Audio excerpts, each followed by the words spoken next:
Hey, Battle Bill, here with another video, getting some more practice Go Battle League battles taking place in the Ultra League meta. In today's video, we've been introduced to a new Pokemon in Pokemon Go, being Gen 7 Ultra Beast Kartana. Kartana is a raid exclusive mod to the Northern Hemisphere. You could get access to it still with remote raid passes, and Kartana is of the Grass and Steel typing, similar to Ferrothorn. That is where the similarities stop though, because its best moveset for PvP is a fast move Air Slash alongside Leaf Blade and Night Slash as its charge moves. In today's video, I battled some of my viewers off stream and outside of Go Battle League to test it out in the meta to see if Kartana is worth building and worth trying out for some PvP Go Battle League battles. We decided to pair it with a lead of Talonflame and a closer of Swampert, and let's jump right into the battle. And as always, please don't forget to like, comment, subscribe. Big preach. Okay, getting to this first battle, we have a Talonflame on Shadow Skuntank lead. The Shadow Skuntank is running Bite. Even if it was running Poison Jab, we'd still be able to outpace it to charge moves, getting their shields before they get ours. We're going to throw our first Flame Charge here, getting our opponent's first shield, hoping we can get to another one because they're running Bite, but they do get to another charge move. This team is looking awfully familiar, even though it's in the Ultra League. There's a very popular Great League line of Skuntank, Trev, Swampert, and we would love to get our opponent's second shields here, but they decide not to commit. There is the Swampert, so it's definitely looking like that line, and Kartana would perform very well against that back line because of its Grass Steel typing and because of the moves that it has access to, fast move and charge move wise. So we come into Kartana as our Talonflame goes down. They're going for a charge move. We're worried about an Earthquake because Kartana is glassy and that would do some heavy neutral damage. So we end up getting baited. They swap into the Trevenant, lo and behold, and we get a boost. The Night Slash and the boosted Air Slashes are forcing the Trevenant to throw a charge move before it can get to the Shadow Ball, and Kartana survives the C-Bomb that comes through. Swampert comes in. We're able to build up to another charge move being Leaf Blade. We get the opponent's last shield, and then we come in with Swampert, and this is going to be GG because we out health it at this point. So I do like Kartana right off the bat here because it does give play against a very popular core of Trevenant and Swampert, with its access to Air Slash as a fast move being super effective against Trevenant, and access to charge move Night Slash being super effective against Trevenant, and then of course having Leaf Blade being double super effective against Swampert. Getting into this next battle, we have Tapu Fini in the lead against our Talonflame, and we only have really one good answer to our Tapu Fini, so we need to play out this lead a little bit. We're hoping to at least get a shield. We've done some Incinerate damage. We're going to throw a Brave Bird, again hoping to get that shield or doing a chunk of the Tapu Fini's health. We then save swap into Swampert. We cannot go into our hard counter. We're building up to an Earthquake. Our opponent's getting to a charge move. They got there relatively early, so we know this has to be a serve coming through.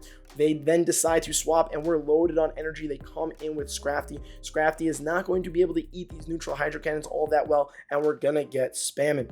The Scrafty is going to be dealing some nice counter damage to us, and will potentially either go for a foul play, because I think they built up enough here, and we're hoping that it ends up being a pup, which it is because we survive, and that allows us to get to another charge move. This will either take out the Scrafty or get the opponent's last shield. If we get the opponent's last shield, we would be able to come in with the Kartana to farm down.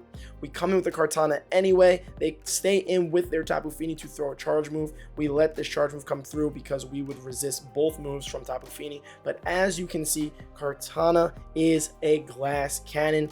Emphasis on the glass type. Well, even though glass isn't a typing, because the surf came through and you saw how much of a chunk of damage it did. Thankfully, I think we were able to get the opponent's last shield with the charge move that we threw, but that was all Kartana could do in this match.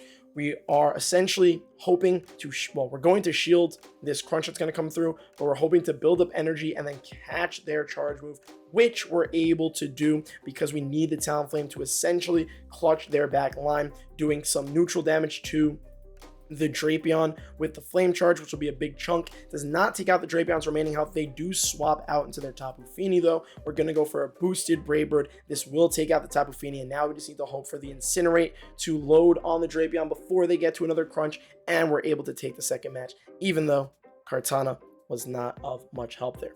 One other thing that I do like is the charge moves that Kartana has access to. Leaf Blade and Night Slash are great for it, especially because it has a fast move of Air Slash, which isn't as amazing. If Kartana could maximize its typing, have a better energy generating fast move, maybe introduce a new steel type charge move into the game, one that's better than Heavy Slam and Mirror Shot, give it something that's a little bit on the cheaper side but could deal heavy damage, and with its glass canny self could put out some good stab. I feel like it could become a legitimate contender. Its biggest issue though is the fact that it's a steel grass with a fast move of Air Slash that would be super effective against technically other grasses, which would help it and does allow it to have some really good play against other grasses in the Ultra League field. But then it also gives a super effective damage against fighting, and as a steel type, that's not really benefiting it because it would deal super effective while taking super effective, and we see how glassy Kartana is, so essentially it would still lose out in a lot of those kinds of scenarios. Getting into this next matchup, I know I did a lot of Kartana explaining and not talking through this match much because we essentially played out the lead a little bit even though we lost lead, and then we swapped in the Swampert and our opponent stayed in with their Polytone and committed super hard, which kind of screamed at us this had to be a double fire line. We land an Earthquake there because one Hydro Cannon would not take out the Talonflame's health, and we don't have any shield, so we can't eat a Blast Burn. We then come into Kartana. You can see right off the bat, oh, we do have a shield, my fault. Right off the bat, how much one Incinerate does, and we wanted to save that shield, and then you can see how much a boosted Incinerate does, because double super effective fire damage. We wanted to save that shield to give Kartana a little bit of shine here, but essentially did nothing. Swampert completely clutched the match there. But, you know, it was a good science experiment to see how much a double super effective fire damage will do to it, which is a lot. Getting into this next matchup, we have some super effective fire damage that we're dealing to our opponent's Shadow Magnezone. They throw a Wild Charge and dip. Then they swap into their Drifloon. We're going to throw a Brave Bird and then dip ourselves. We get their shield. We're even shielding right now. We swap into Kartana. One positive-ish thing, even though it's a steel type and you'd like it to resist the ice damage, it's also a grass type and takes neutral from ice damage because of that steel typing. So we're able to eat an Icy Wind. We get to these Night Slashes relatively quickly. Our opponent's going for a Hex farm down. So we're going to get off another Night Slash, which takes out the Drifloon and technically does win us the zero shield in this matchup. I think it would have been a CMP tie if they decided to throw the move, which Kartana should have won because of its glass cannon itself. You would really hope that, you know, it wins CMP ties and would have a high attack. We then bring Swampert into the Magnezone because Swampert can eat the Magnezone's charge moves better than the Talonflame could, because Wild Charge would be super effective. So Swampert came in, they swapped in their Dragonite. We're going to let our Talonflame almost go down. We get to the Brave Bird here. They sneak through a Dragon Tail. This Brave Bird will get the opponent's last shield, and the Dragon Tail will take us out. We need to play our energy properly here. We go for a Hydro Cannon. This will not take out the Dragonite's remaining health, and we're just hoping that the Magnezone will come in and swap in, maybe get off a charge move, which it's going to do here, not take us out because of Swampert's ground typing. We're then able to commit to a Mud Shot farm down being double super effective and the Magnezone being hella debuffed. We get to another Hydro Cannon, which will be enough to take out the Dragonite's remaining health. GG's to our opponent there. As you're noticing though, after the first match where Kartana did do pretty well, it got super hard carried by the core of Talonflame and Swampert. Getting to this next matchup and the final one of the collection of battles that I have here today, we have a Defense Deoxys on a Talonflame lead, and Defense Deoxys kind of core breaks our team because of the fact that it has access to Rock Slide, which is double super effective against Talonflame, and then has access to counter because of the fact that Kartana is a steel type and is not going to eat those counters well.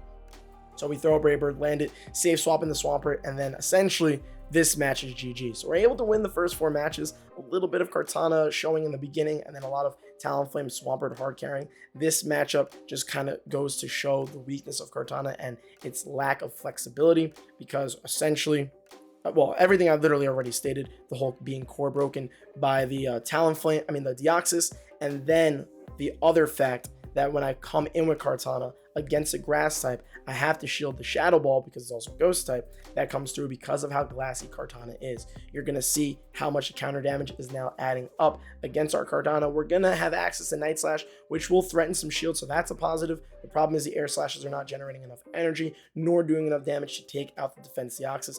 They throw a Psycho Boost there. They get to another Psycho Boost here. Because Psycho Boost debuffs itself, the second one does not take us out. We barely survive. We could have gotten the Night Slash off, but they had another shield, and that was GG's to our opponent there. So on that note, let me know your thoughts on the battles. I'll give a short, brief summary of essentially what I said. Kartana has some potential of the glass cannon type. I don't think it has the right moves to fit it at this current moment. I think we need an introduction of some new moves into the game before it can be a potential legitimate spice pick at best. I don't think under any circumstances though, because of how glassy Kartana is, it will ever be any type of meta definer in Ultra League or in Master League. But the positive side of raiding Kartana is it is the best DPS grass attacker for raids. So there is that slight positive, so it could be worth raiding if you want to have some good grass types to go up against, you know, the potential like Groudon, Kyogres, things that would take super effective damage. So there is that positive, but you need to run a fast move of Razor Leaf. And the reason why we went with Air Slash and not Razor Leaf is in these PvP battles is because there's a million Razor Leafers all over Great League, Ultra League, not Master League, because, you know, grass doesn't really exist too much in Master League, but I digress. On that note, though, please let me know your thoughts of the battles. I kind of liked it. Will I try it again in actual Go Battle League battles? Probably not, but here is that information for you to decide for yourself. On that note, thank you so much for watching. Don't forget to like, comment, subscribe, and let me know. Are you going to try it out in some Ultra League battles? You're going to try it out as a spice pick, and I will see you all in the next video. Preach!